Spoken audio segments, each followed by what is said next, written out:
ஆண்டவராகிய இயேசுவின் நாமத்தில் இந்த பரிசுத்த ஆராதனைக்கு உங்களை நான் அன்போடு வரவேற்கிறேன். இன்றைக்கு தான் முதல் தடவையாக இந்த கூடாரத்தில் வந்திருக்கிறேன் அப்படின்னு சொல்லி யாராவது இருந்தாக்கா உங்களை நாங்கள் வரவேற்கிறோம். நீங்கள் எழுந்தின்றால் உங்களுக்காக நாங்கள் ஜெபிக்க விரும்புகிறோம். இன்றைக்கு தான் முதல் தடவையாக இந்த கூடாரத்துக்கு வந்திருக்குன்னு சொல்லியிருக்கிறீங்க மாத்திரம்.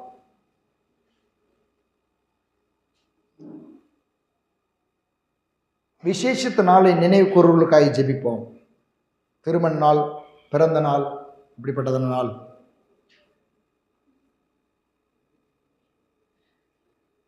சரி, இன்னொரு காரியத்துக்காக நம்ம ஜெபிப்போம். எக்ஸாம், இந்த 12வது பிள்ளைகள் எல்லாம் எக்ஸாம் எழுத போகிறாங்க இல்லைங்களா?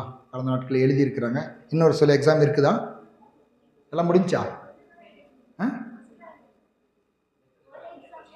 ஒன்று தான் இருக்குதா? இன்னும் எக்ஸாம் இருக்குதா? ஓகே, எக்ஸாம் எழுத போகிற பிள்ளைகளுக்காக நம்ம ஜெபிக்கலாம். நம்முடைய சபையிலிருந்து அநேக பிள்ளைகள் பரீட்சை எழுத போகிறாங்க.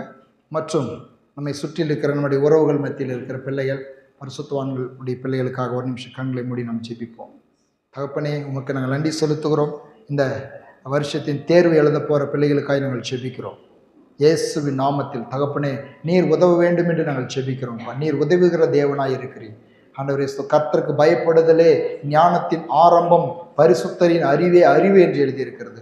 இந்த வருஷமெல்லாம் படித்து அந்த பாடங்களை ஆண்டவரே தேர்வுக்குள்ளாக எழுதும்படியாக போகிற பிள்ளைகளுடைய வாழ்க்கையிலே உம்முடைய உதவியை நாங்கள் நாடுகிறோம். பரிசுத்த ஆவியானுடைய உதவியை நாங்கள் நாடுகிறோம். இயேசுவின் நாமத்தில் பரிசுத்த ஆவியானவர் ஞானத்தை கொடுத்து, ஞாபக சக்தியை கொடுத்து, ஒவ்வொரு பிள்ளைகளும் நன்றாய் பரீட்சை எழுதி ஆண்டவரே ஸ்தோத்திர பாஸ் ஆவதற்கு நீர் உதவி செய்ய வேண்டும். அப்பா, நீர் உதவி செய்ய வேண்டும். அந்த நேரத்தில் பிள்ளைகளுடைய உள்ளங்களிலே இருக்கிறதான அந்த பரீட்சை ஹாலிலே போகும் பொழுது பிள்ளைகளுடைய உள்ளத்திலே உண்டாகிற கலக்கங்கள், பயங்கள் இயேசுவின் நாமத்தில் நீங்கட்டும். தேவ ஆவியானவர் அவர்களுக்குள் தைரியத்தை கொடுத்து, நம்பிக்கை கொடுத்து, ஞானத்தை கொடுத்து, ஞாபகத்தை கொடுத்து நீர் அவர்களுக்கு உதவி செய்ய வேண்டுமாய் நாங்கள் ஜெபிக்கிறோம். அப்பா, ஹல்லேலூயா. நீர் தான் உதவுகிற தேவனாய் இருக்கிறீர். பரிசுத்த ஆவியானவர் துணையாளராய் நீர் இருந்து ஒவ்வொரு பிள்ளைகளுடைய வாழ்க்கையிலும் நன்றாய் பரீட்சை எழுது பாஸ் ஆவதற்கு நீங்கள் உதவி செய்ய வேண்டும் என்று பிதா, குமாரன், பரிசுத்தாவின் நாமத்தில் நாங்கள் ஜெபிக்கிறோம். அப்பா, ஞானத்தில் குறைவாய் இருந்தால் சம்பூர்ணமாய் பொறுக்கிடத்தில் கேட்க கடவன் என்று எழுதியிருக்கிறது. இப்பொழுது நாங்கள் பிள்ளைகளுக்காக, எங்கள் பரீட்சை எழுத போகிற பிள்ளைகளுக்காக நாங்கள் கேட்கிறோம். கேளுங்கள், கொடுக்கப்படும் என்று சொன்னீர். அவர்களுக்கு ஞானத்தை கொடுத்து, ஞாபக சக்தியை கொடுத்து, அறிவை கொடுத்து, படித்த பாடங்கள் நினைவில் வரும்படியாக செய்து, தைரியத்தை கொடுத்து நல்ல மதிப்பெண்களோடு பாஸ் ஆவதற்கு உதவி செய்வீராக. இயேசு கிறிஸ்துவின் நாமத்தில் ஜெபிக்கிறோம் எங்கள் ஜீவனுள்ள நல்ல பிதாவே, ஆமென். ஆண்டவருடைய வார்த்தைக்கு நிறைய நாம் கடந்து போவோம். வேதத்தின் ஆக்குனராக இருக்கிற பரிசுத்த ஆவியானவரே, வேதத்தின் மகத்துவங்களை அறிந்து கொள்ளும்படி எங்கள் மனக்கண்களை திறந்துள்ளோம். இயேசுவின் நாமத்தில் பிதாவே, ஆமென். ஏசாயா தீர்க்கதரிசியின் புஸ்தகம் 41வது அதிகாரம், அதில் 10வது வசனம் நமக்கு வாக்குத்தத்தமாக நாம் தியானித்து கொண்டு வந்தோம். இன்றைக்கு 8லிருந்தே ஒரு சில வசனங்களை நாம் அந்த முழு பேக்கேஜும் இந்த மைய பகுதியில் இந்த வாக்குத்தத்தம் நமக்கு வருகிறது. எங்கே வருகிறது? உன்னை பலப்படுத்தி உனக்கு சகாயம் பண்ணுவேன் அப்படின்னு சொல்லுகிற அந்த வாக்குத்தத்தம் ஏசாயா 41:10 வருகிறது.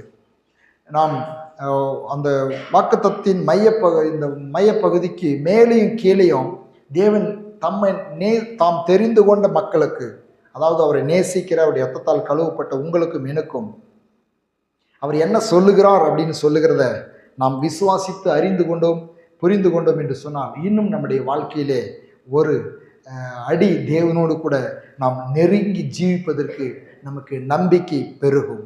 ஆகவே தான் இந்த வசனங்கள் 8லிருந்தே நான் வாசிக்கிறேன்.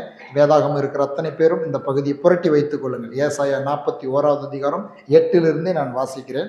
ஒரு சில வசனங்கள் 8லிருந்து ஏறக்குறைய ஒரு 20 வசனங்கள் வரையிலும் நான் வாசிக்கிறேன். அந்த வசனங்கள் மீது உங்களுடைய கண்களை வைத்து நீங்கள் கவனியுங்கள்.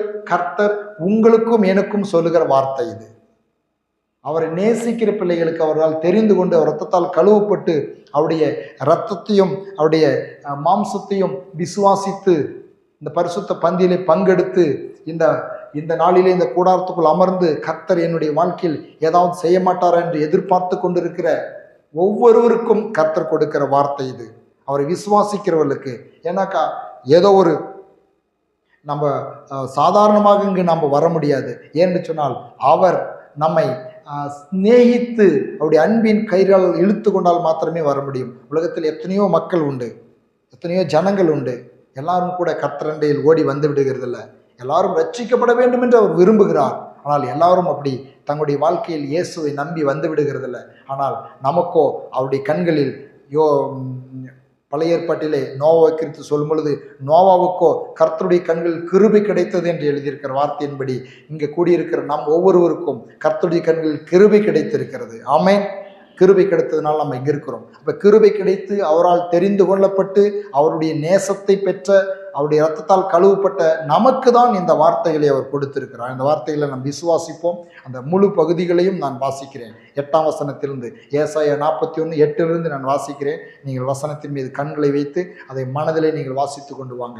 என் தாசனாகி இஸ்ரவேலே, நான் தெரிந்து கொண்ட யாக்கோபே, என் சிநேகிதனான ஆபிரகாமின் சந்ததியே, நான் பூமியின் கடையாந்தரங்களிலிருந்து உன்னை எடுத்து அதன் எல்லைகளிலிருந்து அழைத்து வந்து, நீ என் தாசன், நான் உன்னை தெரிந்து கொண்டேன், நான் உன்னை வெறுத்து விடவில்லை என்று சொன்னேன். நீ பயப்படாதே, நான் உன்னுடனே இருக்கிறேன், திகையாதே, நான் உன் தேவன். நான் உன்னை பலப்படுத்தி உனக்கு சகாயம் பண்ணுவேன், என் நீதியின் வலது கரத்தால் உன்னை தாங்குவேன். இதோ உன்மேல் எரிச்சலாய் இருக்கிற யாவரும் வெட்கி இலச்சை அடைவார்கள், உன்னோடே வழக்காடுகிறவர்கள் நாசமாகி ஒன்றுமில்லாமல் போவார்கள். உன்னோடே போராடினவர்களை தேடியும் காணாதிருப்பாய், உன்னோட யுத்தம் பண்ணின மனுஷர் ஒன்றுமில்லாமல் இல்பொருள் ஆவார்கள். உன் தேவனாயிருக்கிற கர்த்தராகிய நான் உன் வலது கையை பிடித்து பயப்படாதே, நான் உனக்கு துணை நிற்கிறேன் என்று சொல்லுகிறேன். யாக்கோபு என்னும் பூச்சியே, இஸ்ரவேலின் சிறு கூட்டமே, பயப்படாதே, நான் உனக்கு துணை நிற்கிறேன் என்று கர்த்தரும் இஸ்ரவேலின் பரிசுத்தருமாயிருக்கிற உன் மீட்பர் உரைக்கிறார். இதோ போரடிக்கிறதற்கு நான் உன்னை புதிதும் கூர்மையான பற்கொள்ளலை அந்தரமாக்குவேன். நீ மலைகளை மிதித்து நொறுக்கி குன்றுகளை பதருக்கு ஒப்பிடுவாய். அவைகளை தூற்றுவாய், அப்பொழுது காற்று அவைகளை கொண்டு போய் சுழல் காற்று அவைகளை பறக்கடிக்கும். நீயோ கர்த்தருக்குள்ளே கலிகூர்ந்து இஸ்ரவேலின் பரிசுத்திற்குள்ளே மேன்மை பாராட்டி கொண்டிருப்பாய். சிறுமையும் எளிமையுமானவர்கள் தண்ணீரை தேடி அது கிடையாமல் அவர்கள் நாவு தாகத்தால் வரலும்போது கர்த்தராகிய நான் அவர்களுக்கு செவி கொடுத்து இஸ்ரவேலின் தேவனாகிய நான் அவர்களை கைவிடாதிருப்பேன். உயர்ந்த மேடுகளில் ஆறுகளையும் பள்ளத்தாக்குகள் நடுவே ஊற்றுகளையும் திறந்து வனாந்தரத்தை தண்ணீர் தடாகமும் வறண்ட பூமியை நீர்க்கேணிகளுமாக்கி வனாந்தரத்திலே கேதுரு மரங்களையும் சித்தி மரங்களையும் மிருது செடிகளையும் ஒலிவ மரங்களையும் நட்டு அவாந்தர வெளியில் தேவதாரு விருட்சங்களையும் பாய்மர விருட்சங்களையும் புன்னை மரங்களையும் உண்டு பண்ணுவேன். கர்த்தருடைய கரம் அதை செய்தது என்று இஸ்ரவேலின் பரிசுத்தர் அதை படைத்தார் என்றும் யாவரும் கண்டு உணர்ந்து சிந்தித்து அறிவார்கள். அவரை விசுவாசிக்கிற பிள்ளைகளாக்கிய நம்முடைய வாழ்க்கையில இப்படி செய்வேன் அப்படின்னு சொல்லி ஆண்டவர் வாக்கு பண்ணுகிறார். இதன் மைய பகுதியில் தான் நாம் ஏசாயா 41:10 தான் நாம் வாக்குத்தத்தமாய் நாம் தியானித்து கொண்டு இருக்கிறோம். பலப்படுத்தி உனக்கு சகாயம் பண்ணுவேன். இப்போ ஒரு மனிதனுடைய வாழ்க்கையில இப்படிப்பட்டதான காரியங்களை கர்த்தரால் மாத்திரமே செய்ய முடியும். ஆமென். கர்த்தரால் மாத்திரமே செய்ய முடியும். அவர்தான் நமக்கு இந்த வார்த்தைகளை வாசிக்கும் பொழுது நாம் அவருக்குள் இருக்கும் பொழுது எபேசியர் புஸ்தகத்தில் வரும் பொழுது, புதிய ஏற்பாட்டில் வரும் பொழுது அநேக வார்த்தைகளை நீங்கள் இப்படி பார்க்கலாம். கிறிஸ்து இயேசுக்குள் நாம் யாருக்குள்ள இருக்கிறோமா? இயேசுக்குள் இருக்கிறோம். இந்த வசனம் அப்படிதான் சொல்லுது பாருங்க. நீயோ கர்த்தருக்குள் கலிகூர்ந்து இஸ்ரவேலின் பரிசுத்திற்குள்ளே மேன்மை பாராட்டி கொண்டிருப்பாய். அப்ப நம்முடைய சந்தோஷம், நம்முடைய மேன்மை, நம்முடைய பாதுகாப்பு, நம்முடைய சுகம், நம்முடைய பலன், நம்முடைய உயர்வு, நம்முடைய மகிழ்ச்சி, நம்முடைய வாழ்க்கையெல்லாம் கர்த்தருக்குள் இருக்கும் பொழுது நம்மை அவர் பலப்படுத்தி நமக்கு சகாயம் பண்ணி கொண்டே இருப்பார். ஹல்லேலூயா. கர்த்தருக்குள் வாழ்கிறதுல நாம் மிகவும் கவனமாய் இருக்க வேண்டும். கர்த்தருக்குள் வாழ்கிறதுக்கு அவர் நமக்கு உதவி செய்கிறவராய் இருக்கிறார். எபேசியர் 6வது அதிகாரம் 10வது வசனம் சொல்லுகிறது, கடைசியாக என் சகோதரரே, கர்த்தரிலும் அவருடைய சத்துவத்தின் வல்லமையிலும் பலப்படுங்கள். எப்படி அவர் நம்மை பலப்படுத்துகிறார், அவர் நமக்கு உதவி செய்கிறார். இந்த வாசித்த ஏசாயா 41:8-20 வரலும் வாசித்த இந்த வார்த்தைகள்ல எத்தனை வார்த்தைகள் பாருங்க, எவ்வளவு ஆறுதல் படுத்துகிறார். கைவிடாதிருப்பேன், ஆசீர்வதிப்பேன், ஊற்றுகளை திறப்பேன், நீர்க்கேணிகளாக்குவேன், சித்தி மரங்கள் மிருது செடிகள் முளைக்க பண்ணுவேன், உண்டு பண்ணுவேன். ஆமென்.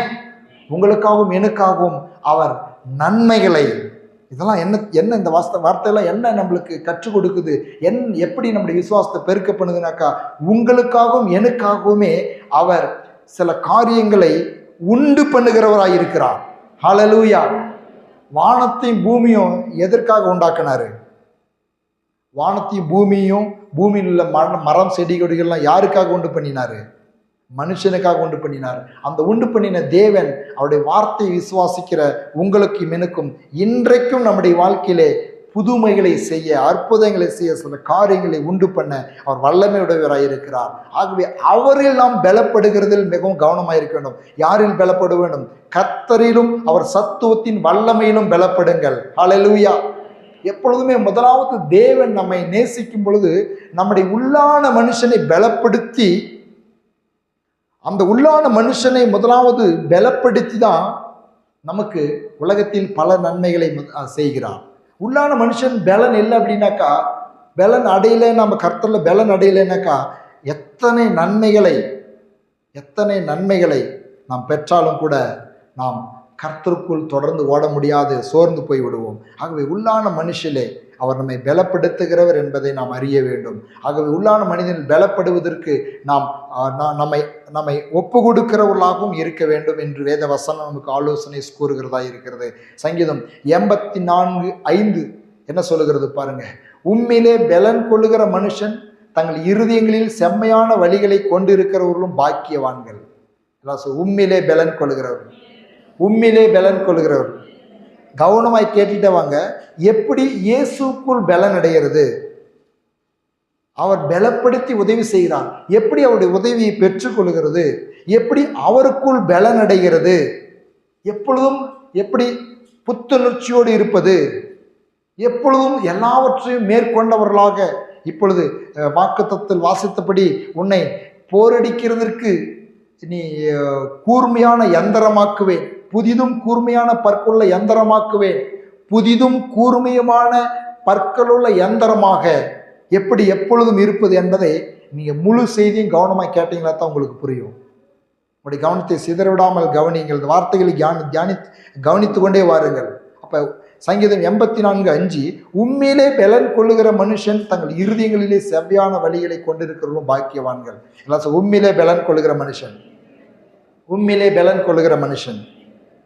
அவரில் நாம் பலன் கொள்கிறது. மற்ற காரியங்களில் பலனுக்காக நாம் பல முயற்சிகளை நாம் எடுக்கிறோம் நம்முடைய சரீரத்தில் பலன் அடைவதற்கு. ஆனால் கிறிஸ்துவில் பலனாய் நாம் இருக்கும் பொழுது நம்முடைய வாழ்க்கை இன்னும் அநேக அதிசயங்களும் அற்புதங்களையும் அவரிடத்திலிருந்து பெற்றுக்கொள்கிறதற்கு அது நமக்கு வழி உண்டு பண்ணுகிறதா இருக்கிறது. ஏசாயா 40வது அதிகாரம் 29, 30 வசனங்களை 31 வசனங்களை வாசிக்கிறேன். ஏசாயா 40, 29, 30, 31. சோர்ந்து போகிறவனுக்கு அவர் பலன் கொடுத்து சத்துவமில்லாதவனுக்கு சத்துவத்தை பெருக பண்ணுகிறார். இளைஞர் இளைப்படைந்து சோர்ந்து போவார்கள், வாலிபரும் இடறி விழுவார்கள். கர்த்தருக்கு காத்திருக்கிறவர்களோ புதுபலன் அடைந்து கழுகுகளைப் போல செட்டைகள் அடித்து எழும்புவார்கள். அவர் ஓடினாலும் இளைப்படையார், நடந்தாலும் சோர்ந்து போகார்கள். அப்ப புதுபலன் எங்கிருந்து வருது? அவர் நம்மை பலப்படுத்தினாலும் கூட அவரில் பலன் அடைகிறதற்கு நாம் செய்ய வேண்டிய சின்ன காரியம் கர்த்தருக்கு காத்திருக்கிறவர்களோ. எல்லாரும் சொல்ல, கர்த்தருக்கு காத்திருக்கிறவர்களோ. சோர்ந்து போகும்பொழுது அவர் பலன் கொடுக்கிறார். நாம் காத்திருக்கும் பொழுது இன்னும் அதிகமான பலனை நாம் பெற்றுக்கொள்கிறோம். யாருக்கு காத்திருக்கிறது? கர்த்தருக்கு காத்திருக்கிறது. கர்த்தருடைய சமூகத்தில் காத்திருப்பது, கர்த்தரை ஆராதிப்பது, கர்த்தரை துதிப்பது, அவர் நமக்கு பலன் தரும்படியாய் வேண்டுவது, அவருடைய பலனை பெற்றுக்கொள்வது, அவருடைய வார்த்தைகளை தியானிப்பது, ஜெபிப்பது, ஆராதிப்பது, இவைகளின் மூலமாய் கர்த்தரின் பலனை நாம் பெற்றுக்கொள்ள முடியும். ஏன்னு சொன்னால் சோர்ந்து போகிறவருக்கு அவர் பலன் கொடுக்கிறார், சத்துவம் இல்லாதவருக்கு சத்துவத்தை பெருக பண்ணுகிறார். இப்படிப்பட்ட அந்த வாக்குத்தத்தங்களை சொல்லி நாம் ஜெபிக்கும் பொழுது, நாம் சோர்ந்து போயிருக்கிற சூழ்நிலையிலே நம்முடைய வார்த்தை இப்படி சொல்லுகிறதே என்று சொல்லி இந்த வார்த்தையை சொல்லி நாம் ஜெபிக்கும் பொழுது நாம் அவருடைய பலனால் நிரப்பப்படுகிறவர்களாக இருக்கிறோம். கர்த்தருக்கு காத்திருக்கிறதுனாக்க என்ன தெரியுமா? கம்முன்னு போய் இன்னைக்கு அநேகர் இந்த நாட்களில் பாருங்க, நம்முடைய முஸ்லீம் சகோதரர்கள்லாம் உபாசம் அப்படின்னு சொல்லிட்டு இருப்பாங்க. நம்முடைய இந்த லெந்து நாட்கள் என்று சொல்லி நியமித்து நம்முடைய கிறிஸ்தவர்களும் கூட உபாசம் என்று இருப்பாங்க. நான் இன்னைக்கு ஒரு உபாசம் இருக்கிறேன், இன்னைக்கு சாப்பிடாமல் உபவாசம் இருக்கிறேன் அப்படின்னு சொல்லுவாங்க. உபவாசம் அப்படின்னு சொன்னால் பல அர்த்தங்கள் அந்த உபவாசத்துக்கு சொல்லுவாங்க. ஆனால் அது அந்த உபவாசம் போது தேவனோடு கூட வாசம் பண்ணுவதுன்னு சொல்லுவாங்க.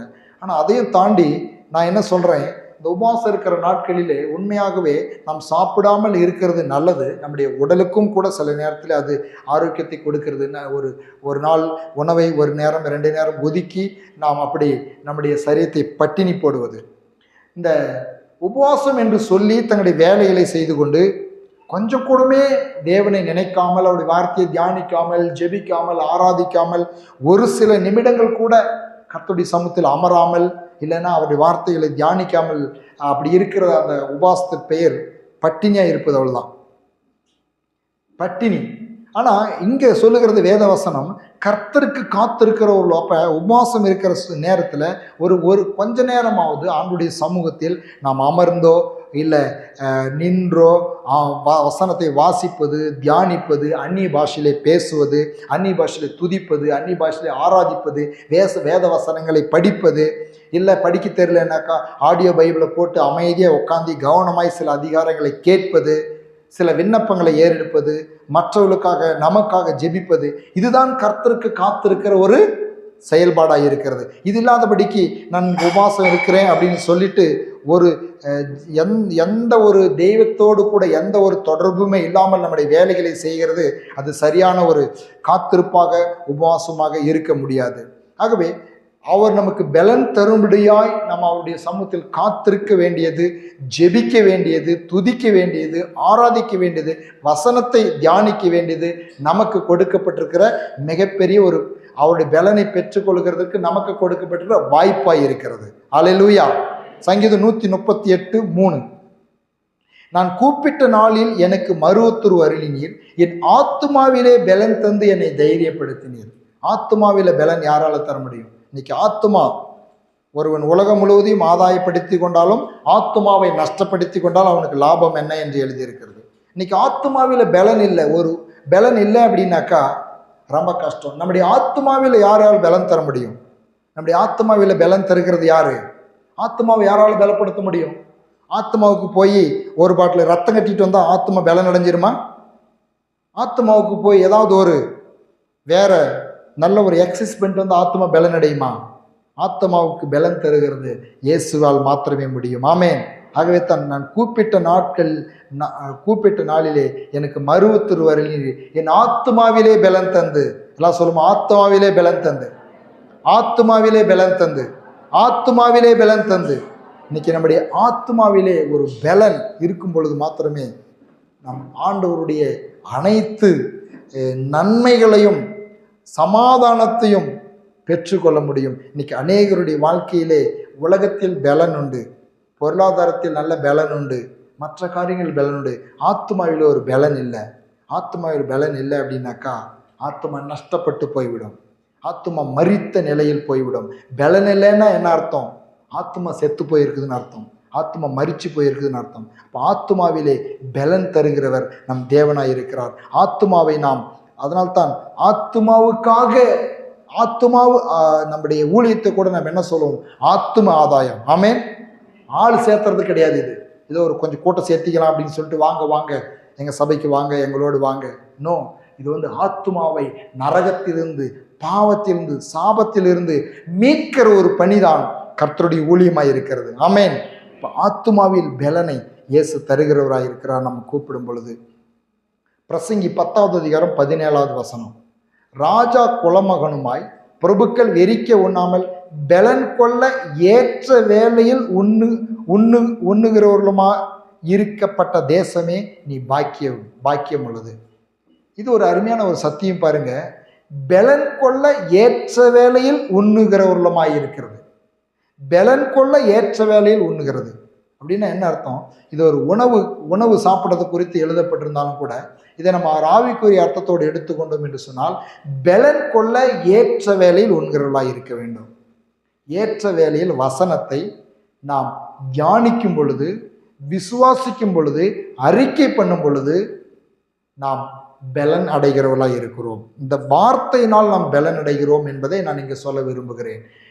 பலன் கொள்ள ஏற்ற வேளையில் உண்கிறது. இப்போ வசனத்தை இன்னைக்கு நாம் கொண்டு போய் இந்த வேதாகமத்தை வச்ச பிறகு அடுத்த வாரம் வரலையும் கூட வேதத்தை வாசிக்கிறதோ, வேதத்தை கேட்கிறதோ, வசனங்களை நினைக்கிறதோ, வசனங்களை அறிக்கை பண்ணுகிறதோ எதுவுமே இல்லை அப்படின்னாக்கா நாம் பலவீனம் அடைந்து விடுவோம்.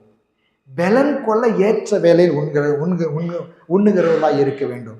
இன்னைக்கு பாருங்க, உணவு சாப்பிட்ற விஷயத்துல கூட டாக்டர்னு சொல்லுவாங்க, சரியான நேரத்துக்கு சாப்பிடுங்க, சரியான சாப்பாடு சாப்பிடுங்க, அது உங்கள் உடலுக்கு ஆரோக்கியம் அப்படின்னு சில சஜஷன்களை சொல்லி கொடுப்பாங்க.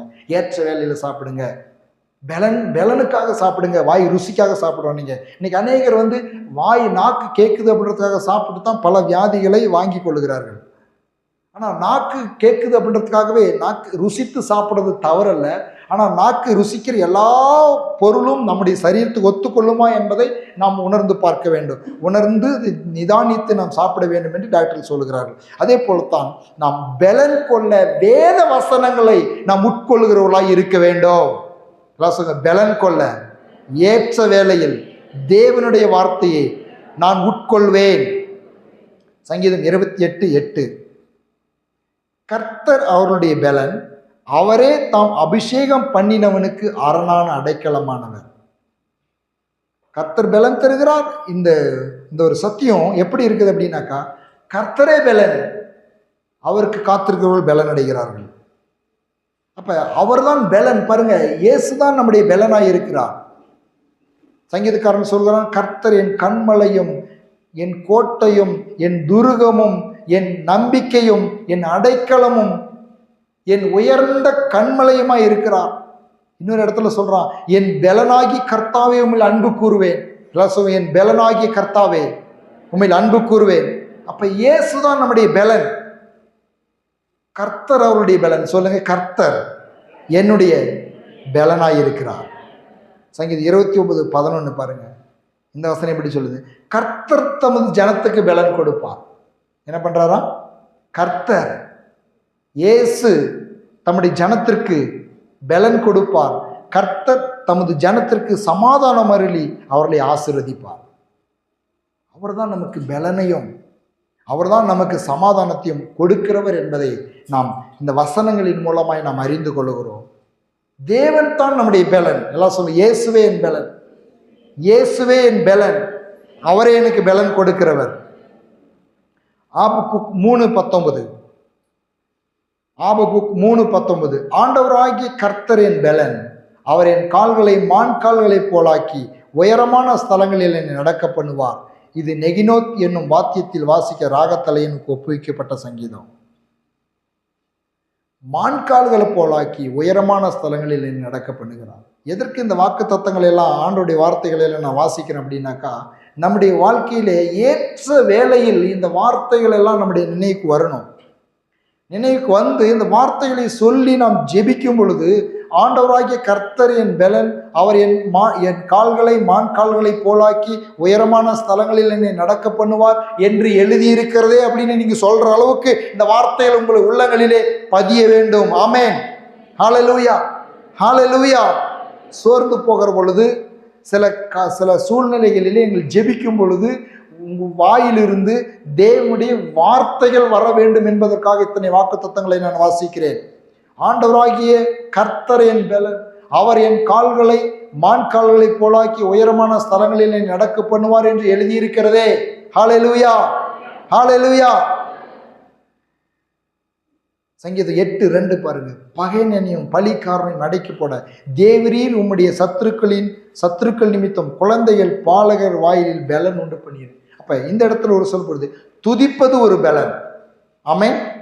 துதிப்பது நம்முடைய வாழ்க்கையில் பலனை கொண்டு வருகிறது.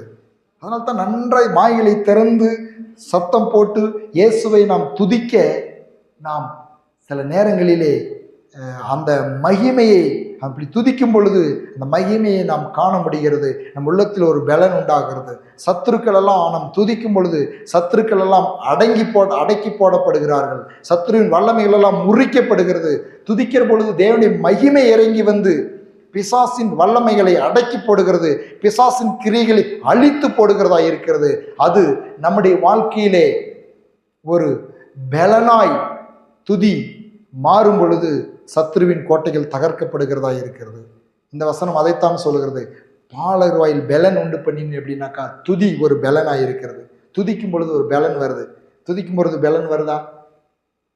துதிக்கும் பொழுது அதெல்லாம் சோர்ந்து ஸ்தோத்திரம் ஸ்தோத்திரம் ஹல்லேலூயா அப்படின்னு சொல்லி நம்முடைய சூழ்நிலை, நம்முடைய எண்ணங்களை எல்லாம், நம்முடைய கவலைகள் எல்லாம் சுமந்து கொண்டு அப்படி துதிக்கிறத தேவன் விரும்பலை.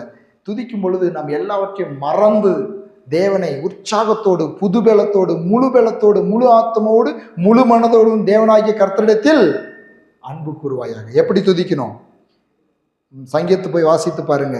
கம்பீர சத்தத்தோடு துதிக்கிறது, சத்தமாய் துதிக்கிறது, பேரோசையுள்ள கைத்தளத்தோடு. ஆமென், ஹல்லேலூயா. எங்க ஒருத்தோட கைத்தட்டுங்க பார்க்கலாம்.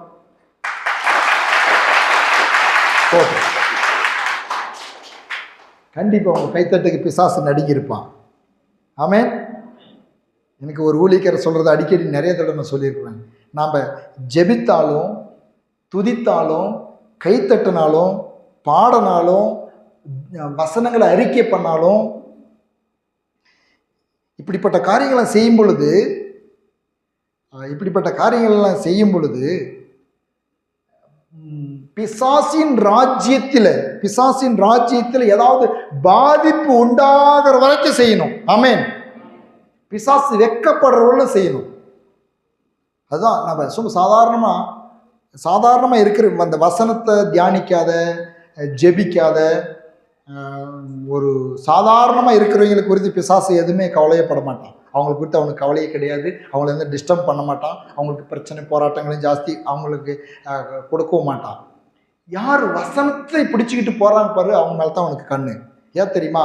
வசனத்தை பிடித்து கொண்டு, வசனத்தை தியானிக்கிற ஒரு மனுஷன், வசனத்தை விசுவாசிக்கிற ஒரு மனுஷன், வசனத்தின்படி ஜெபிக்கிற ஒரு மனுஷன், வசனத்தை அறிக்கை பண்ணுகிற ஒரு மனுஷன், பரிசுத்த ஆவியின் அக்கினியினால் நிரப்பப்பட்டு வசனத்தை எடுத்து, ஆவியின் பட்டயத்தை எடுத்து பிரயோகிக்கிற மனுஷன் சாத்தானுடைய ராஜ்யத்துக்கு பாதிப்பை உண்டு பண்ணுகிறான்.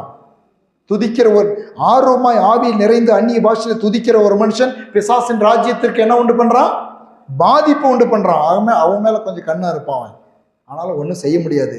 கண்ணா இருக்கணும் அப்படின்றதுனால ஐயோ நான் ரொம்ப ஆவிக்குரியவன் இருந்தாக்கா பிசாசு என்னை ரொம்ப சோதிப்பான் அப்படின்னு பயந்துடாதீங்க. பிசாசு சோதிக்கிறதை காட்டிலும் கோடி மடங்கு இயேசு உதவி செய்கிறார். ஹல்லேலூயா, ஹல்லேலூயா.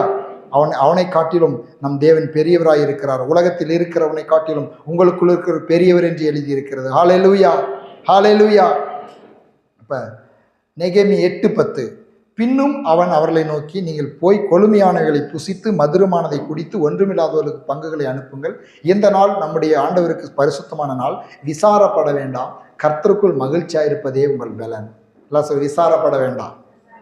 நம்ம ஆத்மாவை பார்த்து நாமளே சொல்லிக்கலாம். சொல்லுங்க, விசாரப்பட வேண்டாம். ஆத்மாவே, நீ ஏன் கலங்குகிறாய்? நீ ஏன் தேங்குகிறாய்? ஜீவனுள்ள தேவன் ஒருவர் இருக்கிறார். விசாரப்பட வேண்டாம், கர்த்தருக்குள் மகிழ்ச்சியாயிரு, அதுதான் உன்னுடைய பலன். ஹல்லேலூயா. இந்த சங்கீத புஸ்தகத்தை வாசிக்கும் பொழுதெல்லாம் இது எனக்கு நினைவு வரும். யாரும் இல்லை, சோர்ந்து போகாதப்பா, ஆராதனைக்கு மிஸ் பண்ணிடாதப்பா, நல்லா ஜெபம் பண்ணுப்பா, பைபிள் படிப்பா அப்படின்னு சொல்லி நான் உங்களுக்கு சொல்கிறேன். எனக்கு சொல்கிறதுக்கு யார் இருக்கிறாங்க? சோர்ந்து போகாதுன்னு சொல்கிறதுக்கு யார் இருக்காங்க? ஒருத்தர் இருக்கிறது இல்லையா? பாருங்கள், அநேகர் எதிர்பார்க்கணும். என்னை விசாரிக்கிறதுக்கு வரல, என்னை சோர்ந்து போகணும்னு சொல்கிறதுக்கு வரல, எனக்கு உதவி செய்கிறதுக்கு வரல அப்படின்னு. இன்னைக்கு அநேக எதிர்பார்ப்பு மனுஷனுக்கு எல்லாத்துக்கும் இருக்கும், நல்லது. ஆனால் அந்த எதிர்பார்ப்பு சில நேரங்களில் பூர்த்தி செய்யப்படலைன்னாலும் நான் கற்றுக்கொண்ட சங்கீதக்காரன்ட்டு கற்றுக்கொண்ட ஒரு சத்தியத்தை மாத்திரம் உங்களுக்கு நான் சொல்லிக் கொடுக்குறேன். முழங்கால் படியிடுவேன், நின்று கொள்ளுவேன், இல்லைன்னா படுத்து கொள்ளுவேன், இல்லைன்னா அப்படியே சாட்டாங்க அப்படியே அவருடைய பாத்தில் விழுந்துருவேன். விழுந்துட்டு என்ன பண்ணுவேன்? எனக்கு நானே பேசுவேன். ஏன் பயப்படுற? ஏன் கலங்குற? ஏசு இல்லையா? ஆமென். ஏசு இருக்கிறார்ல, ஏன் பயப்படுற? ஒரு ஊழியக்காரர் அப்படி சொல்லி கொடுத்தாரு. நாங்கள் ஊழியக்காரர் ட்ரைனிங் போயிருக்கும் பொழுது கண்ணாடி முன்னால் போய் நிச்சு அந்த நம்முடைய உருவம் கண்ணாடி முன்னால் போய் நிச்சா தெரியுது இல்லையா? பார்த்துட்டு, அடா ஏன் பயப்படுற? உனக்குள்ள தானே ஏசு இருக்கிறாரு. பெயர் சொல்லி, என்ன பேரை நானே சொல்லி அந்த கண்ணாடியில் பார்த்து, அந்த உருவத்தை பார்த்து கொஞ்ச நேரம் பேசிப்பார். வசனத்தை சொல்லி, இந்த வசனம் இப்படி சொல்லுதில்லை, இந்த வசனம் இப்படி சொல்லுதில்லை, உலகத்தில் உபத்திரவம் உண்டு திடன் கொள்ளுங்கள், உலகத்தை ஜெயித்தேன்னு சொல்லியிருக்குதுல்ல, உலகத்தில் இருக்கிற உங்களுக்கு பெரியவர்னு சொல்லியிருக்குதுல்ல, கிறிஸ்து இயேசுக்குள் வெற்றி சிறக்க பண்ணுகிற தேவனுக்கு ஸ்தோத்திரம்னு சொல்லியிருக்குதுல்ல, என்னை பலப்படுத்துகிற கிறிஸ்துவனால் எல்லாவற்றையும் செய்ய எனக்கு பலன்னு சொல்லியிருக்குதுல்ல, அப்படி ஏன் கலங்குறேன்னு சொல்லி உங்கள் ஒருத்து பார்த்த கண்ணாடி முன்னால நீங்களே பேசுங்க. உங்களுக்கு நீங்களே பிரசன்ட் பண்ணிக்காங்க, கர்த்தருடைய மகிமை உங்க மேல நிரப்பும். ஆமென் அப்படின்னு சொன்னாரு. நான் பைத்தியக்காரனாட்ட சில நேரத்தில் அப்படி செய்வேன். ஒருத்தர் இல்லாத போது செய்வேன், உங்க மேலால செய்ய மாட்டேன். ஆமென். ஒருத்தர் இல்லாத தனி அறையில் யாருமே பார்க்கக்கூடாது, என் சத்தம் யாருக்குமே கேட்கக்கூடாது, அப்படி இடத்துல இன்னும் நான் அதை செஞ்சுக்கிட்டு இருக்கிறேன். நீங்களும் உங்களுடைய வீட்டில் ரூமில் போட்டிக்கிட்டு தனியாக இருக்கும் பொழுது, அதுவும் தனியாக எங்கேயாவது நான் பிரயாணம் பண்ணி போயிட்டு இருக்கணும், அப்போ எனக்கு ரொம்ப குஷி. பைத்தியக்காரனாட்ட பேசுவேன், நான் பைத்தியக்காரன்ட்ட பேசுவேன். அப்போ பேசும் பொழுது அப்போ சங்கீதக்காரனுடைய ஞாபகத்துக்கு வரும். அவன் சொல்லுவான், ஆத்மாவே ஏன் கலங்குகிறாய்? யாருக்கு சொல்கிறான்? அவன் ஆத்மாவுக்கு அவனே சொல்கிறான். ஆமென். இப்போ இப்படிப்பட்ட வார்த்தைகளை எல்லாம் சொல்வது நம்முடைய வாழ்க்கையில் பலனை கொண்டு வரக்கூடியதாக இருக்கிறது.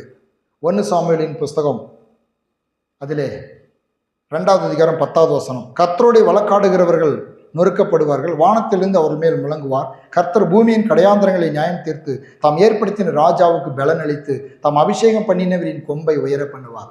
எல்லாம் சொல்லுங்க, ஏற்படுத்தின ராஜாவுக்கு, தாம் ஏற்படுத்தின ராஜாவுக்கு பலன் அளித்து, பலன் அளித்து. ஹல்லேலூயா. எல்லாம் சொல்லுங்க, பலன் அளித்து, பலன் அளித்து, பலன் அளித்து. கர்த்தர் எனக்கு பலன் அளிப்பார், என் கொம்பை உயர்த்துவார். ஆமென்.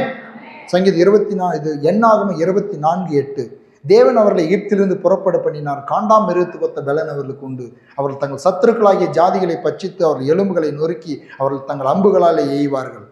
என்னாகும் 23:22, தேவன் அவர்களை எகிப்திலிருந்து புறப்பட பண்ணினார், காண்டாம் மிருகத்துக்கு ஒத்த பலன் அவர்களுக்கு உண்டு. எனக்கு நம்பவே முடியல. காண்டாம் மிருகத்துக்கு எவ்வளவு சத்து இருக்குன்னு தெரியுமா உங்களுக்கு? எனக்கு தெரியாது. காண்டாம் மிருகத்தை யாராவது பார்த்துருக்குறீங்களா? நேரில் யாரும் பார்த்ததில்ல, டிவியில் பார்த்துருப்பீங்க இல்லையா? டிவியில் ஜூ காட்டில் அப்படியெல்லாம் போய் பார்த்துருப்பீங்க. ஓகே, ஜூ காட்டில் ஒரு சில பேர் நேரில் பார்த்துருக்கலாம், ஜூ காட்டுக்கு போக முடியாது, நீங்கள் டிவியில் பார்த்துக்கலாம். காண்டாம் மிருகம் சில நேரத்தில் சொல்கிறாங்க, யானைக்கே கூட எவுத்து நிற்குமா, அந்த அளவுக்கு அவ்வளோ பலன் இருக்குமா.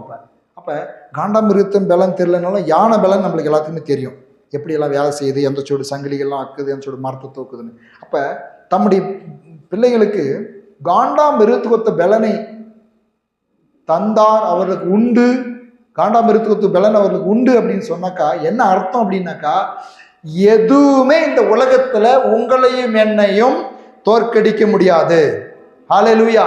அந்த பலன் தான் காண்டாம் மிருகத்துக்கு ஒத்த பலன். அப்படின்னாக்கா பாவம் தோற்கடிக்க முடியாது. சொல்லுங்க, பாவம் தோற்கடிக்க முடியாது, வியாதி தோற்கடிக்க முடியாது, பிரச்சனை தோற்கடிக்க முடியாது, சஞ்சலம் தோற்கடிக்க முடியாது, துக்கம் தோற்கடிக்க முடியாது, எந்த ஒரு காரியங்களும் இந்த உலகத்தில் தோற்கடிக்க முடியாது. எல்லாவற்றின் மீதும் நீ விரியன் பாம்பின் மேலும், நீ சிங்கத்தின் மேலும் விரியன் பாம்பின் மேலும் நடந்து போவாய். அப்ப எல்லாவற்றையும் ஜெயித்து நடக்கக்கூடிய ஒரு பலனை இந்த உலகத்தில் இயேசு நமக்கு தருகிறார். ஹல்லேலூயா. வெளிப்படுத்தல் யோசுவா 14வது அதிகாரம் 11வது வசனம், மோசே என்னை அனுப்புகிற நாளில் எனக்கு இருந்த பலன் இந்நாள் வரைக்கும் எனக்கு இருக்கிறது, யுத்தத்திற்கு போக்கும் வரத்துமாய் இருப்பதற்கு அப்போது எனக்கு இருந்த பலன் இப்போதும் எனக்கு இருக்கிறது. இதை ஒரு வச்சுக்காங்க, பத்திரமா நினைவில் வச்சுக்காங்க. யோசுவா சொல்றான் இதை. யோசுவா 14:11 யோசுவா என்ன சொல்றான்?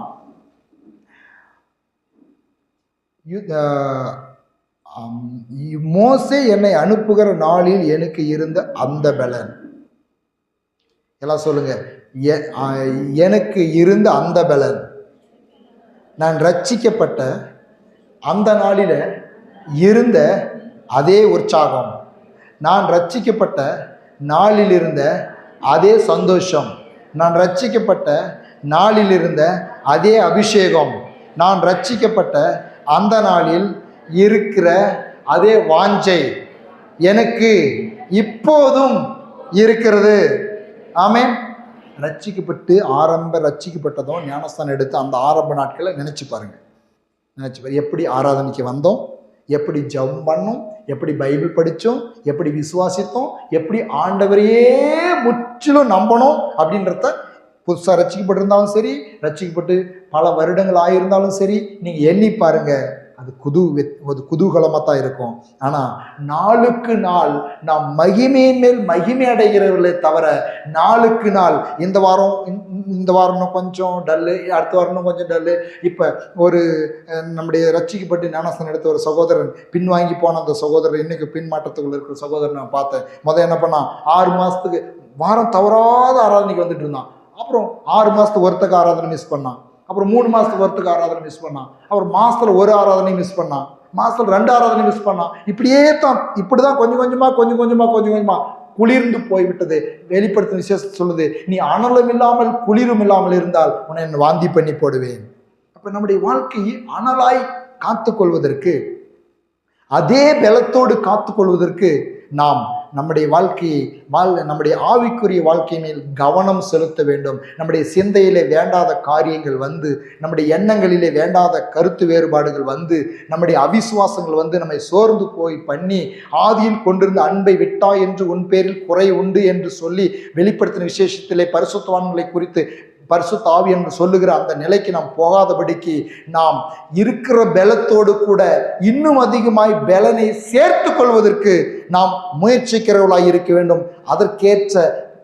அதற்கேற்ற சின்ன முயற்சிகளை நாம் எடுக்கும் பொழுது கர்த்தர் அதிகமான பலனை தந்து நம்மை அவரோடு கூட நடக்க செய்கிறார். அல்லேலூயா. வெளிப்படுத்தல் 3:8 சொல்லுது பாருங்க, உன் கிரியைகளை அறிந்திருக்கிறேன், உனக்கு கொஞ்சம் பலன் இருந்தும் நீ என் நாமத்தை மறுதலியாமல் என் வசனத்தை கை கொண்டபடியினாலே. அப்ப இந்த வசனத்தை கை கொள்கிறதுக்குத்தான் பலன் தேவை. வசனத்தை கை கொண்டபடியினாலே. யோசுவா 14:11 யோசுவா சொல்றான் இல்லையா, எனக்கு இருந்த அதே பலன் இருக்கிறதுக்கு காரணம் என்ன? அடுத்து நான் சொல்றேன். யோசுவாவுக்கு அதே உற்சாகம் இருக்கிறதுக்கு, அதே பலன் இருக்கிறதுக்கு காரணம் என்ன? அதைத்தான் வெளிப்படுத்தல் 3:8 நான் வாசித்தேன். என் வசனத்தை கை கொண்டபடியினாலே. வசனத்தை கை கொள்கிற பொழுது பலன் கண்டிப்பாக குறையவே முடியாது. மத்தேயு 14:20 சொல்லுகிறது, அதற்கு இயேசு, உங்கள் அவிசுவாசத்தினால்தான்.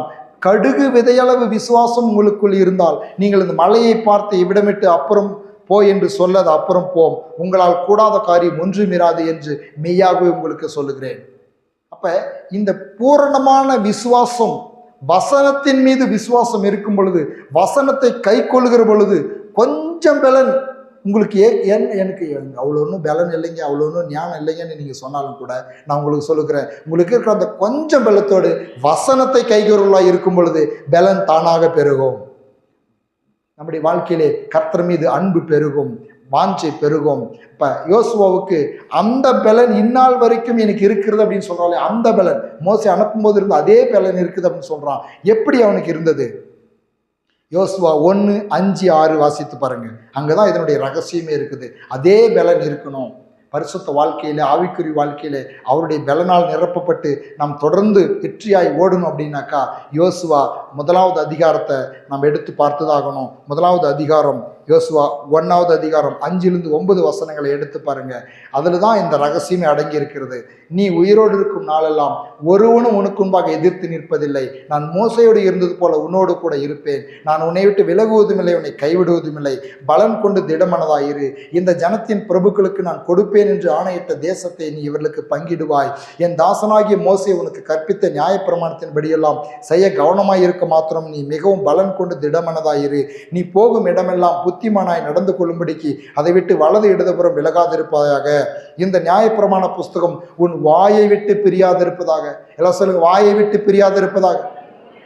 இதில் எழுதியிருக்கிறபடிகள் எல்லாம் நீ செய்ய கவனமாய் இருக்கும்படி இரவும் பகலை இதை தியானித்து கொண்டிருப்பாயாக. அப்பொழுது நீ உன் வழியை வாய்க்க பண்ணுவாய், அப்பொழுது புத்திமானாயும் நடந்து கொள்வாய். நான் உனக்கு கட்டளையிடவில்லையா? பலன் கொண்டு திடமனதாயிரு, திகையாதே, கலங்காதே. நீ போகும் இடமெல்லாம் உன் தேவனாய் கர்த்தர் உன்னோடு கூட இருக்கிறார். வாயை விட்டு பிரியாதிருப்பதாக. ஆமேன். பொழுதுனைக்கும் நம்ம நம்முடைய வாயில அதிகமான ஸ்தோத்திரத்தை சொல்றோம். எந்த இடத்துல கூட தேவனை துதித்து ஸ்தோத்திரம் பண்றோம். அதே நேரத்தில் கூட ஒவ்வொரு நாளும் நம்முடைய வாழ்க்கையிலே அவருடைய வார்த்தைகள் நம்மை குறித்து, நம்முடைய எதிர்காலத்தை குறித்து சொல்லப்பட்டிருக்கிற வார்த்தைகள் நம் வாயை விட்டு பிரியாமல் அதை நாம் அறிக்கை செய்து அதை தேவனுக்கு தெரியப்படுத்துகிறவர்களாக, பிசாசுக்கு தெரியப்படுத்துகிறவர்களாக, தேவனுக்கு முன்பாக நாம் அந்த வார்த்தைகளை மீண்டும் மீண்டும் நினைப்பூட்டுகிறவர்களாக இருக்கும் பொழுது நம்முடைய வாழ்க்கையிலே பலன் மேல் பலன் அடைவோம். ஆமேன். கர்த்தருக்கு காத்திருக்கிறவர்களோ புது பலன் அடைகிறது. பலத்தின் மேல் பலன் அடைந்து, எல்லாரும் சொல்லுங்க, பலத்தின் மேல் பலன் அடைகிறவர்கள். எப்படி இந்த யோசுவா பலத்தின் மேல் பலன் அடைந்து மோசே அனுப்பின நாளில், ரட்சிக்கப்பட்ட நாளில் இருந்து அதே பலத்தோடு, அதே உற்சாகத்தோடு, அதே தாகத்தோடு, அதே வாஞ்சியோடு பாருங்க. ரட்சிக்கப்பட்ட நாள்லாம் அதிகாலையில் நேரமாக எழுந்து ஜெபிப்பாங்க, நேரமாக எந்திரிச்சு ஆர்வமா ஆண்டுடைய சமூகத்துக்கு ஓடி வருவாங்க. ஏன் அப்படின்னாக்கா அது ஒரு அந்த நாளில் பூரணமான ஒரு பலன். எதையுமே சார்ந்துக்க மாட்டாங்க. உலகம் அந்த மற்ற காரியங்கள் எல்லாம் இரண்டாவது இடத்துல இருக்கும், முதலாவது தேவன் தான் இருக்கும். போக போக போக என்னாவது அப்படின்னாக்கா வாழ்க்கையில் வாழ வாழ வாழ ஆவிக்குரிய வாழ்க்கையில் போக போக பழகிருது. பழகின பிற்பாடு எல்லாம் எப்படி செஞ்சாலும் ஒன்று தான், விடுங்க, என்னத்தை குறையப்பட்ட போது, கர்த்தர் கிருபையுள்ளவர் இரக்கமுள்ளவர் அப்படின்றதுனால நம்மளுக்குள்ளேயே ஒரு நிர்விசாரமும் ஒரு குளிர்ந்த தன்மையும் உற்சாகம் இல்லாத உள்ளமும் உண்டாகி விடுகிறது. இதற்கு காரணம் என்னன்னாக்கா பெரிய ஒரு காரணம்லாம் ஒன்றும் கிடையாது. வசனங்கள் நம்முடைய உள்ளத்திலே இன்னும் அதிகமாய் தங்கும் பொழுது உற்சாகம் பெருகுகிறதா இருக்கிறது. எவ்வளவு வசனம் நம்மளுக்கு நிரம்புதோ, ஒரு அடுப்பு எரியுது, ஒரு அடுப்பு எரியுது அப்படின்னு சொன்னாக்கா ஒரு விறகு வச்சா எவ்வளோ எரியும், 2 விறகு வச்சா எவ்வளோ எரியும், 4 விறகு வச்சா எவ்வளோ எரியும், 10 விறகு வச்சா எவ்வளோ எரியும், ஒரு 20-50 விறகுகளை ஒட்டை வச்சா எவ்வளோ எரியும். யோசித்து பாருங்க. அப்ப எவ்வளவுக்கு எவ்வளவு ஆண்டுடைய வசனங்கள் உள்ளத்தில் நம்மை நிரப்புகிறதோ அவ்வளவுக்கு அவ்வளவு நம் ஆவிக்குறி வாழ்க்கையில் உற்சாகமாயும் பலத்தோடும் வாழ்வோம். அவ்வளவுக்கு அவ்வளவு பலத்தோடு வாழ்கிறோமோ உலக வாழ்க்கையில் பெரிய பாதிப்புகள் உண்டாகும். ஆமென்.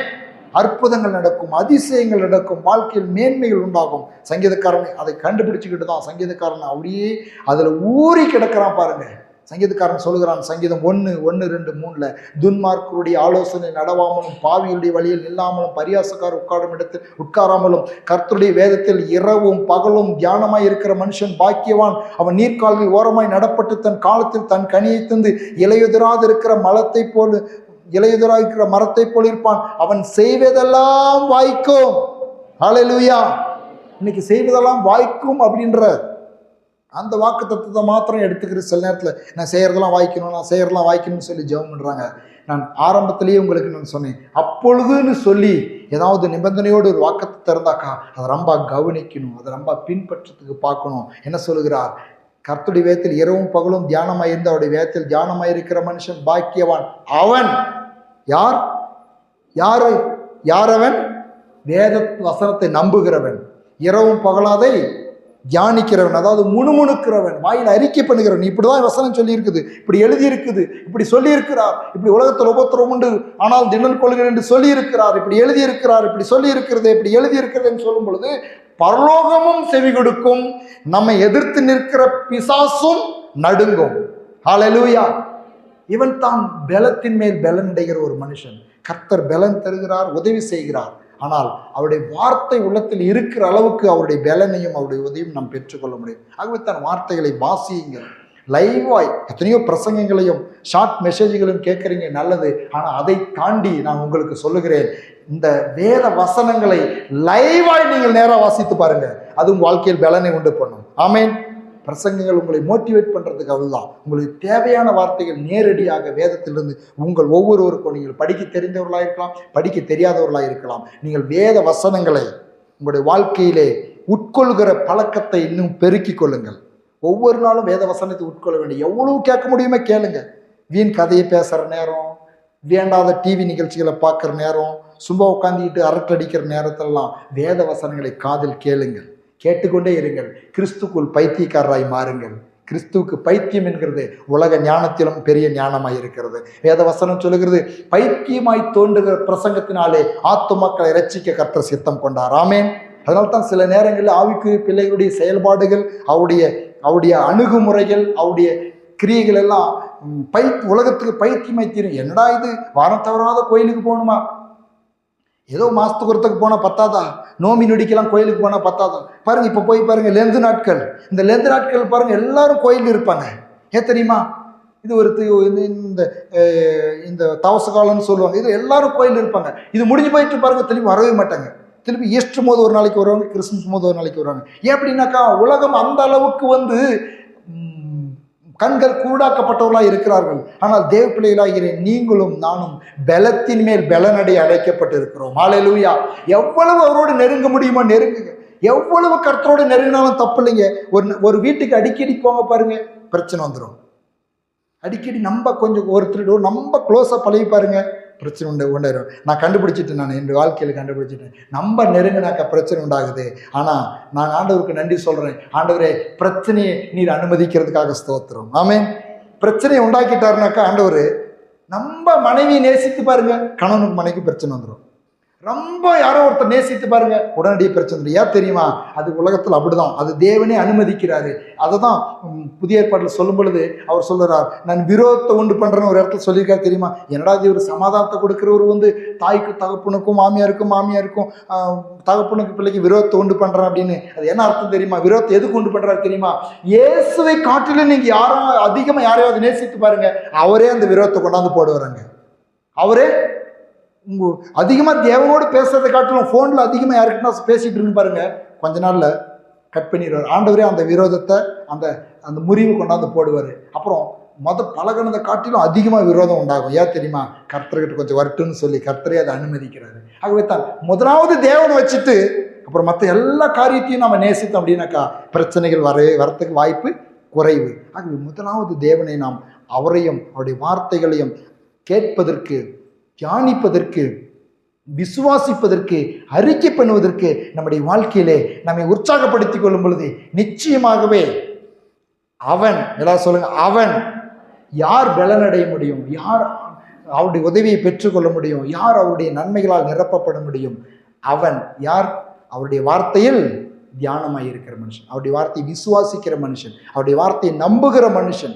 இன்றைக்கு கிருபையாய் சில நேரங்களில் நம்பலேனாலும் கூட சில நன்மைகளை செய்கிறாரு. அப்படி வாழுகிறதுக்கு நாம் அழைக்கப்பட்டவர்கள் இல்லை. ஆரம்பத்தில் ஏதோ ஒரு காரியத்துக்காக கிறிஸ்தவண்டியில் வரோம். ஒரு சுகத்துக்காக வரும், ஒரு வியாதி குணமாகிறதுக்காக வரும், ஒரு நன்மைக்காக வரும், ஆசீர்வாதத்துக்கு வரும். ஆனால் வெறும் ஆசீர்வாதத்துக்காக மாத்திரம் 1 கொரிந்தியர் புத்தகம் அப்படி எழுதியிருக்குது. இப்பிரபஞ்சத்தின் நன்மைக்காக மாத்திரம் அவர் மேல் நம்பிக்கை வைத்தால் எல்லா மனிதர்களை காட்டிலும் நாம் பரிதபிக்கப்படத்தக்கவர்களாக இருப்போம். இயேசு ஏங்க நேசிக்கிறோம்? எனக்கு அவர் உதவி செஞ்சார் அப்படின்றதுக்காக நேசிக்கிறோம், நல்லது. எனக்கு நன்மை செஞ்சார் என்பதுக்காக நேசிக்கிறேன், நல்லது. எனக்கு சுகம் தந்தார்ன்றதுக்காக நேசிக்கிறேன், நல்லது. எனக்கு ஆசீர்வாதம் கொடுத்தார் என்பதுக்காக நேசிக்கிறேன். ஆனால் இது எல்லாம் இந்த எல்லா காரியத்தின் அடிப்படையில் நேசிக்கிறதை காட்டிலும் இன்னொரு காரியத்தை நான் உங்களுக்கு சொல்லிக் கொடுக்கிறேன். அவர் தேவனாயிருப்பதால் அவரை நேசிக்கிறேன். ஹல்லேலூயா. அவர் தேவாதி தேவன், அவர் ராஜாதி ராஜன், துதிக்கு பாத்திரர், நேசத்துக்கு பாத்திரர், மகிமைக்கு பாத்திரர். ஆகவே நான் அவரை நேசிக்கிறேன். இந்த ஒரு மென்டாலிட்டிக்குள்ள வரும் பொழுது தான் தேவனுடைய இரக்கமும் கிருபையும் வேலனும் இன்னும் அதிகமாகி பெருகும். எப்பொழுதுமே ஆராதிக்கும் பொழுது வெறும் நன்மையின் அடிப்படையில் மாத்திரம் ஆராதிக்க கூடாது. நல்லது, நமக்கு செஞ்சு நீ செய்த நன்மைகளை எண்ணி பார்க்கிறேன், இந்த நன்மைக்காக நன்றி இல்லை. நான் சில நேரங்களில் நம்ம துதிச்சு கொண்டே போகும் பொழுது ஆவியானவர் நம்ம எப்படி நடத்துவார் தெரியுமா? அப்பா, நீ பெற்ற நன்மைக்காக அல்ல, அவர் துதிக்கு பாத்திரராய் இருக்கிறபடியினாலே அவரை துதிக்கிறேன். ஹல்லேலூயா. பெற்றுக்கொண்ட நன்மைக்காக மாத்திரம் அவருக்கு நன்றி சொல்லலை. நானே துதிக்கல, ஆராதிக்கல. பெற்றுக்கொண்ட நன்மைக்காக துதிக்கல, ஆராதிக்கல, நன்றி சொல்லல. அதுக்கெல்லாம் சொல்றேன் நானே. அதையும் தாண்டி அவர் துதிக்கு பாத்திராய் இருக்கிறார். ஆகவே தான் வேதவசனம் சொல்லுகிறது, துதிக்கு பாத்திராய் இருக்கிற கர்த்தரை நோக்கி கூப்பிடுவேன். ஆமென். இஸ்ரவேலை துதிப்பதே இஸ்ரவேலை ஆசீர்வதிப்பதே கர்த்தருக்கு பிரியம். ஆனா துதிக்கு பாத்திராய் இருக்கிற கர்த்தர் அவர், துதியில் வாசமாய் இருக்கிறவர். இரவும் பகலும் துதிக்கிறதுக்கு ஆள் இல்லைன்னா உங்களை நீ துதிக்க சொல்றாரு. யோசித்து பாருங்க. துதிக்கிறதுக்கு, இயேசுவை துதிக்கிறதுக்கு, பிதாவை துதிக்கிறதுக்கு ஆள் இல்லையா? வெளிப்படுத்தல போய், விசேஷத்துல போய் பாருங்க, இரவும் பகலும் சேனைகளின் கர்த்தர் பரிசுத்தர் பரிசுத்தர் பரிசுத்தர் என்று சொல்லி இரவும் பகலும் ஓயாமல் சேராபீன்களும் கேராபீன்களும் அவரை துதித்து கொண்டே இருக்கிறார்களாம். ஹல்லேலூயா. அவ்வளவு துதியின் மத்தியில் வாசமாய் இருக்கிறவர் உங்களுடைய என்னுடைய துதியை ஏங்க விரும்புகிறார் அப்படின்னாக்கா, நீங்களும் நானும் மனிதனாய் வந்து ரத்தம் சிந்தி பாடுபட்டு அவருடைய இரத்தத்தால் மீட்கப்பட்டவர்களாக இருக்கிறபடினாலே அந்த பரலோகத்தில் துதிக்கிற சேராபீன்கள் கேராபீன்களுடைய துதியை காட்டிலும் அவருடைய சொந்த இரத்தத்தினால் மீட்கப்பட்ட உங்களுடைய துதியில் அவர் பிரியப்படுகிறார். ஹல்லேலூயா. இந்த ஒரு எண்ணங்களோடு, ஆண்டவரே என் துதியை விரும்புகிறீர், நீ துதிக்கு பாத்திரராய் இருக்கிறீர், துதியில் பிரியப்படுகிறீர், என்னுடைய துதியை முழு மனதோடு முழு ஆத்மாவோடு நான் துதிக்கிறதை நீ விரும்புகிறீர் என்று சொல்லி அந்த உள்ளத்தோடு அவரை துதிக்கும் பொழுது நம்முடைய உள்ளான மனுஷனுக்குள் ஒரு பலன், அவருடைய பலன் நம்முடைய உள்ளான மனுஷனை நிரப்புகிறதா இருக்கிறது. ஆகவே வசனத்துக்குள்ளாக நாம் கடந்து போகும் பொழுது நம்முடைய வாழ்க்கையிலே அவருடைய பலன் நம்முடைய வாழ்க்கையில சகல காரியங்களும் செய்கிறதற்கு நமக்கு உதவி செய்கிறதா இருக்கிறது. அவர் நமக்கு பலன் தருகிறார், அவர் நமக்கு உதவி செய்கிறார். எப்பொழுது நம்முடைய வார்த்தையினால் நாம் நிரம்பி இருக்க வேண்டும். வார்த்தை தான் நம்மளுக்கு பலன். எவ்வளவு சாப்பிட்றோமோ அவ்வளவு பலன். சரீரத்தில் எவ்வளவு சாப்பிட்றோமோ அவ்வளவு சத்து கிடைக்கும். அதே மாதிரி நமக்கு அவருடைய பலன் நிலை நிற்க, அவரால் இன்னும் பலப்படுத்தப்பட, அவருடைய உதவியை பெற்றுக்கொள்ள அவருடைய வார்த்தையை இரவும் பகலும் தியானிப்பதற்கு நாம் நம்முடைய உள்ளத்திலே ஒரு இடத்தை கொடுத்து அவருடைய வார்த்தைக்கு இன்னும் அதிகமாக அவருடைய வார்த்தையை உட்கொள்வோம். பலனடைய ஏற்ற வேளையில் உட்கொள்கிறது. ஹல்லேலூயா. ஒவ்வொரு நாளும் உட்கொள்ளணும். வசனத்தை மறந்துடாதீங்க. ஒவ்வொரு நாளும். அதுக்கு தான் உங்களுக்கு எல்லாம் ஆடியோ பைபிள் எல்லாம் கொடுத்துருக்குது. யாரும் வேதாகமத்தை ஒவ்வொரு நாளும் வாசிங்க. இன்னைக்கு டிவியும் மொபைலையும் வாட்ஸ்அப்பையும் அதுலேயே வாழ்க்கை கடத்திடாதீங்க. வசனத்துக்கு நேராக போங்க. செய்தி கேட்குற தவறுன்னு சொல்லுங்க. நான் எப்போ பாரு சிலருடைய வீட்டில் ஊழிக்காருடைய நல்ல வல்லமையாக பயன்படுத்தப்படுற ஊழிக்காருடைய அந்த நிகழ்ச்சியே பார்த்து காலத்தை தள்ளிடுவாங்க. தவறுன்னு சொல்லலை, அப்பப்போ கொஞ்சம் பாருங்க. ஏதோ புதுசாக வரவங்க கொஞ்ச நாள் பார்க்குறது சரி. ஆனால் ரட்சிக்கப்பட்டு 10 வருஷம் 20 வருஷம் 50 வருஷம் ஆயிருந்தாலும் கூட டிவி போட்டு வச்சுக்கிட்டு அது முன்னாலேயே காலத்தை கழிக்கிற வாழ்க்கை ரொம்ப அது சரியான ஒரு இது இல்லை. நீங்களும் ஆண்டவரும் நீங்கள் நேராக வசனத்தை வாசிங்க, தியானிங்க, கேளுங்க, படிங்க. அதே நேரத்தில் உங்களை பலப்படுத்துகிறதுக்கு தேவையான வார்த்தைகளை மற்ற இணையதளத்தில் பார்க்குறது தவறு இல்லை. எழுந்து நிற்போம். ஆண்டவருடைய வார்த்தையை நம்முடைய வாழ்க்கையிலே இன்னும் அதிகமாக உட்கொண்டு பலனடைய நம்மை அர்ப்பணிப்போம். அவருடைய வார்த்தைகளை தியானிங்க, வாக்குத்தத்தங்களை விசுவாசிங்க, அதை அறிக்கை பண்ணுங்க, அதனோடு கூட இணைந்து கொள்ளுங்க. உள்ளத்தில் அவருடைய வார்த்தையால் உங்களுடைய உள்ளங்களை நிரப்புங்க. அவர் என்ன சொல்லுகிறார் என்று தேடி பாருங்க. ஒவ்வொரு வார்த்தைகளும் எனக்கு என்று சொல்லி எடுத்துக்கொள்ளுங்க. அவருடைய பலனும் அவருடைய சகாயமும் தொடர்ந்து நம்முடைய வாழ்க்கையில் உண்டாகி கொண்டே இருக்கும். ஏசாயா 45வது அதிகாரத்திலிருந்து ஒரு சில வசனங்களை நாம் அறிக்கை செய்து நாம் ஜெபிக்க போகிறோம். எல்லாரும் கூட நான் சொல்லும் பொழுது என்னோடு கூட சொல்லுங்க. ஏசாயா 45:1 நான் வாசிக்கிறேன். கர்த்தராகிய நான் அபிஷேகம் பண்ணின கோரேசுக்கு முன்பாக ஜாதிகளை கீழ்ப்படுத்தி ராஜாக்களின் இக்கட்டுகளை அவிழ்க்கும்படிக்கும் அவனுக்கு முன்பாக வாசல்கள் பூட்டப்படாதிருக்க கதவுகள் திறந்து வைக்கும்படிக்கும் அவனை பார்த்து அவன் வலது கையை பிடித்து அவனுக்கு சொல்லுகிறதாவது, நான் உனக்கு முன்னே போய் கோணலானவைகளை செவ்வையாக்குவேன். உன்னை பெயர் சொல்லி அழைக்கிற இஸ்ரவேலின் தேவனாகிய கர்த்தர் நானே என்று நீ அறியும்படிக்கு வெண்கல கதவுகளை உடைத்து இரும்பு தாப்பால்களை முறித்து அந்தகாரத்தில் இருக்கிற பொக்கிஷங்களையும் ஒளிப்பிடத்தில் இருக்கிற புதையல்களையும் உனக்கு கொடுப்பேன். நான் என் தாசனாகிய யாக்கோப்பு நிமித்தம், நான் தெரிந்து கொண்ட இஸ்ரவேல் நிமித்தம் நான் உன்னை பெயர் சொல்லி அழைத்து நீ என்னை அறியாதிருந்தும் உனக்கு நாமம் தரித்தேன். நானே கர்த்தர், வேறொரு இல்லை. என்னை தவிர தேவன் இல்லை, என்னை தவிர ஒருவனும் இல்லை என்று சூரியன் உதிக்கிற திசையிலும் அது அஸ்தமிக்கிற திசையிலும் அறியும்படிக்கு நீ என்னை அறியாதிருந்தும் நான் உனக்கு இடைக்கட்டினேன். நான் கர்த்தர், வேறொரு இல்லை. ஒளியை படைத்து இருளையும் உண்டாக்கினேன். சமாதானத்தை படைத்து தீங்கையும் உண்டாக்குகிறவர் நானே, கர்த்தராகிய நானே இவைகளெல்லாம் செய்கிறவர். வானங்களே உயர இருந்து சொரியுங்கள், ஆகாய மண்டலங்கள் நீதியை பொழிய கடவது. பூமி திறவுண்டு இரட்சிப்பின் கனியை தந்து நீதியுடன் கூட விளைவதாக.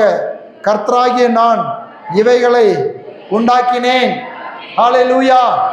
2 கரங்களை உயர்த்தி அவருடைய வார்த்தைக்காக நாம் நன்றி சொல்லுவோம். எத்தனை வாக்குத்தத்தங்கள் பாருங்க. ஹல்லேலூயா. அவர் இந்த வார்த்தைகள் எல்லாம் நம்முடைய உள்ளத்தில் இருக்கும் பொழுது எவ்வளவாய் நம்முடைய வாழ்க்கையில் பலன் உண்டாகும். அவர் நமக்கு வார்த்தைகளை கொடுத்து நம்மை பலப்படுத்துகிறவர். நம்முடைய வார்த்தை அனுப்பி அவர்களை குணமாக்கினார் என்று எழுதியிருக்கிறது. இன்றைக்கும் நிறைய வாக்கு தத்தங்களை நமக்கு கொடுத்து நம்மை பலப்படுத்தி இருக்கிறார். இந்த வார்த்தைகளை எல்லாம் குறிப்பெடுத்துக் கொள்ளுங்க. இந்த வாக்கு தத்தங்களை எல்லாம் நினைவில் கொண்டு வாங்க. வாயில சொல்லுங்க, அறிக்கை பண்ணுங்க, பலத்தின் மேல் பலனடையுங்க. கர்த்தரோடு கூட உறவில் இன்னும் அதிகமாய் நெருங்கி ஜீவியுங்க. அவருடைய சகாயத்தை ஒவ்வொரு நாளும் பெற்றுக்கொள்ளுங்க. அவர் உதவி செய்யவும் பலனடையவும் சகாயம் பண்ணவும் அவர் எப்பொழுதும் ஆயத்தமாய் இருக்கிறார். அவர் வார்த்தையின் மூலமாக, அவருடைய வல்லமையின் மூலமாக, தகப்பனே உம்முடைய வார்த்தையின் மூலமாய், உம்முடைய வல்லமையின் மூலமாய் ஒவ்வொரு பிள்ளைகளையும் பலப்படுத்துவீராக, சகாயம் பண்ணுவீராக, வாழ்க்கையில் இருக்கிற குறைவுகளை நிறைவாக்குவீராக, எல்லாவற்றையும் வாய்க்க பண்ணுவீராக. உம்முடைய வசனத்துக்கு தங்கள் இருதயத்தில் இடம் கொடுத்த ஒவ்வொருடைய வாழ்க்கையிலும் செழிப்பு உண்டாகட்டும், புதுபலன் உண்டாகட்டும், ஆதி மேன்மை உண்டாகட்டும், புது உற்சாகம் உண்டாகட்டும், ஆத்துமாக்கள் உயிர்ப்பிக்கப்படட்டும், பலன் உண்டாகட்டும், ஜீவன் உண்டாகட்டும், குறைவில் நிறைவாகட்டும். ஓ தேங்க்யூ ஹோலி ஸ்பிரிட். அப்படியே ஜெபம் பண்ணுங்க. 2 கரங்களை வைத்து ஜெபம் பண்ணுங்க. ஓ ரிஷா காபா தாடா ஷாந்தாலா ரேகேபா. உங்களுக்கு எப்படிலாம் ஜெபிக்கணுமோ ஜெபம் பண்ணுங்க. வார்த்தைகளை சொல்லி ஜெபம் பண்ணுங்க. இப்பொழுது கேட்ட வார்த்தைகள் நினைவுக்கு வந்தா அதையும் சொல்லி ஜெபிங்க. ஓ ரிஷா காபா தாலா காபா தாடா ஷக்கரபா. ஒரு பலன், ஒரு சகாயம், ஒரு ஆண்டவருடைய வார்த்தையின் மூலமாக ஓ ஹல்லேலூயா பலத்தின் மேல் பலன் அடையட்டும். கர்த்தருக்கு காத்திருக்கிறவர்களோ புது பலன் அடைந்து கழுகுகளைப் போல செட்டைகளை அடித்து எழும்புவார்கள். ஓடினாலும் இளைப்படையார், நடந்தாலும் சோர்வடையார் என்று எழுதியிருக்கிறதே. ஆவிக்குரிய வாழ்க்கையிலே, உலக வாழ்க்கையிலே சோர்ந்து போகாதபடி உம்முடைய வல்லமையான வார்த்தைகளை தந்து ஒவ்வொரு நாளும் பலப்படுத்துவீராக, தியானிக்க செய்வீராக, பலனடைய செய்வீராக, உம்முடைய உதவியை பெற்றுக்கொள்ள செய்வீராக. வியாதிகள் குணமாவதாக, பிரச்சனைகள் மாறுவதாக, ஹல்லேலூயா குறைகள் நிறைவாவதாக, தேவனுடைய நாமம் மகிமை அடைவதாக. உம்முடைய பிள்ளைகளை நீர் பலப்படுத்தி சகாயம் பண்ணுகிறதை ஆண்டவரே உலகம் அறியும்படிக்கு கர்த்தராகிய தேவன் நம்முடைய வார்த்தையின் மூலமாக உம்முடைய பிள்ளைகளை பலப்படுத்தி ஒவ்வொரு நாளும் தாங்கி நடத்துகிறதற்காய் நன்றி. நீர் கொடுத்த ஒவ்வொரு வார்த்தைகளுக்காய் நன்றி அப்பா. நீர் கொடுத்த ஒவ்வொரு வாக்கு தத்தங்களுக்காய் நன்றி. நீரே தேவன், வேறொரு இல்லை. நீரே தேவன், நீரே எங்களை பெயர் சொல்லி அழைத்தவர். ஹல்லேலூயா. நீரே எங்களுக்கு பெயர் வைத்தவர். எங்களுக்கு முன்பதாக சென்று கோணலாங்களை செவையாக்குகிறவர் நீரே அப்பா. உம்முடைய வார்த்தைக்காய் நன்றி. உம்முடைய வல்லமேல வார்த்தைக்காய் நன்றி. இருபோலும் கருக்குள்ள வார்த்தைக்காய் நன்றி. உயிர்ப்பிக்கிற வார்த்தைக்காய் நன்றி. ஊனையும் கணுக்களையும் பிரிக்கிற வார்த்தைக்காய் நன்றி. பலனடைய செய்கிற வார்த்தைக்காய் நன்றி. எல்லா மகிமையும் உமக்கு செலுத்துகிறோம்ப்பா. தொடர்ந்து பலனடைய செய்வீராக. பலத்தின் மேல் பலன் தந்து உம்முடைய பிள்ளைகளை வழி நடத்துவீராக. பரிசுத்த ஆவியானவரே உமக்கு நன்றி. உம்முடைய பலத்தினால் ஒவ்வொரு வழி நடத்துகிறதற்காய் நன்றி.